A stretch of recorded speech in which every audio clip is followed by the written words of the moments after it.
Pre, ayan yung kabuuan ng bahay O, ayan. Ayan yung front door. Ayan yung sa sidingan, sinasabi ko sa'yo. Ayan. Diretso hanggang likod.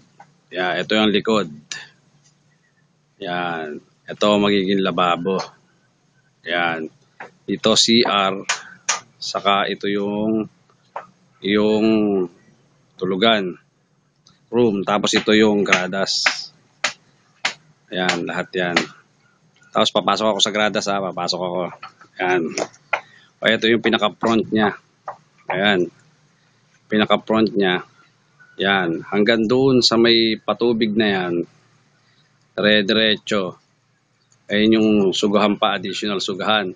Tapos ayan yung ito yung part ng nabakura na. Ayan. Diyan pwedeng isuga mga 40 manok sa gilid. Sa gilid nitong gradas. Tapos, dito nakalagay yung poso. Ayan, yung poso, gawa na. Ayan. Ayan yung bakod. Ayan, total area may bakod. Ayan. Ito, nasa gradas ako niyan Tapos, pagka nakaharap ka sa gradas sa ganyan, ayan yung sugahan mo ng manok. Yun, doon, dire-diretso hanggang doon sa may patubig. Siguro mga 100 meters yan kung ano mo. Ayan.